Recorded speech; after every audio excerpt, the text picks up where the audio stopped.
Решение о переносе даты выборов президента Абхазии с 21 июля на 25 августа было принято на закрытом заседании сессии парламента. На очередном заседании сессии парламента был рассмотрен представленный президентом проект конституционного закона о внесении изменений в закон о выборах президента. Данный проект конституционного закона предусматривал изменение крайних сроков проведения выборов президента. По действующей редакции конституционного закона было предусмотрено, что выборы проводятся не ранее, чем за 3 месяца до истечения срока полномочий президента и не позднее, чем за 2 месяца до истечения срока полномочий президента. Принята же парламентом новая редакция части 1 статьи 6 предусматривает, что выборы президента могут быть проведены не позднее, чем за 1 месяц до истечения срока полномочий. Как известно, срок полномочий действующего президента истекает 25 сентября 2019 года, и крайней датой проведения выборов является 25 августа 2019 года. За данное решение проголосовало 25 депутатов, 4 депутата проголосовало против. Из-за уважения к президентской инициативе и к части нашего народа, которым были внушены, что перенос выборов является главным, что может спасти наш народ, я решил голосовать за данный проект.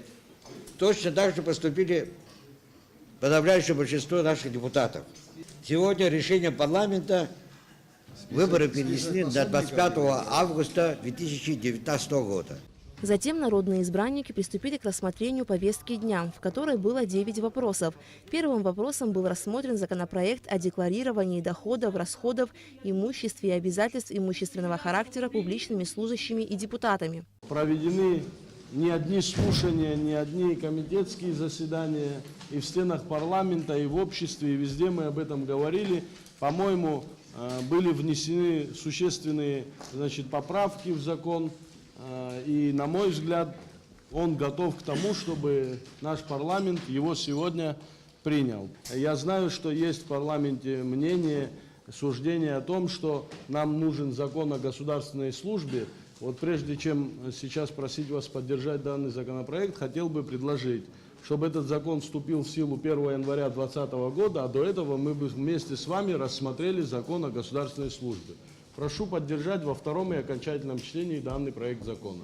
Сегодня принять этот закон, а уже впоследствии наверняка параллельно с принятием законом о госслужбе и параллельно с тем, как начнет работать сам закон и реализовываться, скорее всего, в него придется вносить изменения. Да? Ну, что и происходит с другими законами. Я думаю, это неплохой шаг со стороны парламента и неплохой жест в отношении нашего народа, который давно ждет принятия этого закона. Не все депутаты согласились с тем, что данный законопроект надо принимать во втором окончательном чтении. Наталья Смыр считает, что над ним еще нужно поработать и рассматривать в 4 чтениях. Мы, правда, достаточно долго над ним работаем, достаточно долго и скрупулезно к нему подходим. Но, на мой взгляд, не понимая финансовую подоплеку этого закона, мы говорим о том, что мы принимаем закон, который будем их же за коррупцию будем наказывать. Тогда как мы будем его наказывать, если мы не понимаем, что в основе будет лежать, друзья? Более того, еще один момент хочу сказать. Давайте не ставить телегу впереди лошади. Слушайте, у нас до конца года есть время. Тем более у нас есть возможность озадачиться законом о госслужбе. Но, друзья, если мы сядем, поработаем, я думаю, это будет очень, с точки зрения принятия данного закона, плодотворно. Зато мы четко все поставим точки над «и». По мнению полномочного представителя президента в парламенте Дмитрия Шамбо, законопроект о декларировании доходов и расходов госслужащих и депутатов в полной мере может быть реализован только после того, как будут внесены изменения в отраслевые законодательства. Также необходимо будет вносить изменения и в уголовное законодательство, в уголовно-процессуальное, в трудовое законодательство. То есть это только лишь будет в этом направлении первый шаг в декларировании доходов и расходов государственных служащих и депутатов представительных органов. В полной мере он будет эффективно работать только лишь когда мы примем и другие отраслевые законы. В итоге большинством голосов законопроект о декларировании доходов и расходов госслужащими и депутатами был принят во втором чтении. Следующим вопросом повестки дня был рассмотрен проект закона об исполнении республиканского бюджета за 2018 год. С основными показателями исполнения бюджета депутатов ознакомил министр финансов Джансух Нанба. Республиканский бюджет за прошлый год исполнен по доходам на 95,6%. Фактическое поступление собственных доходов республиканского бюджета составило 7 миллиардов 200 миллионов рублей при плане в 7 миллиардов 521 миллион рублей.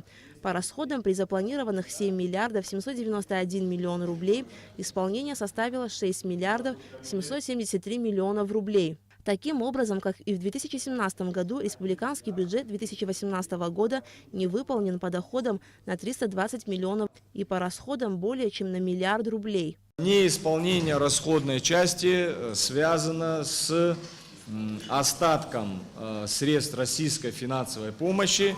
То есть это уже традиционно, да, у нас получается и в этом году переходящих остатков было, значит, 665 миллионов рублей. Неисполнение не связано с недополучением денег, да, то есть российская финансовая помощь, она пришла, но в силу тех или иных обстоятельств, объективных, субъективных и так далее, исполнение не произошло. Как сообщил Джансух Нанба, неисполнение расходной части республиканского бюджета в сфере медицины в 2018 году составило 121 миллион рублей. Министр также ответил на вопрос депутатов по поводу задолженности Министерства здравоохранения Абхазии перед российскими лечебными учреждениями. На сегодняшний день достигнуто решение на уровне межправкомиссии, что деньги, которые предназначены были, значит, на лекарства, да, 50 миллионов в прошлом году, в этом году будут направлены на погашение этих долгов. Более того, в рамках 17-го протокола МПК были розданы соответствующие поручения абхазской стороны и российской стороны, в рамках которых они должны были подтвердить суммы по каждому лечебному учреждению. Наша сторона еще до завершения 2018 года предоставила все необходимые документы, в том числе бухгалтерские, а именно акты сверок взаиморасчетов с каждым учреждением медицинским российской стороне.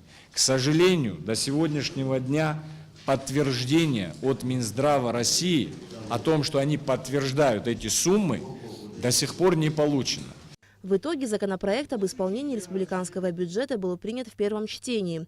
Народные избранники также одобрили постановление Кабинета министров Абхазии об образовании национального парка Кудорское ущелье.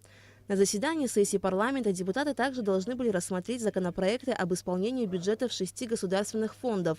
Однако в работе парламента был объявлен перерыв, и рассмотрение данных вопросов будет продолжено в другой день. Аля Катрапш, Алексей Гухава, Ильдар Дамиров. Абхазское телевидение.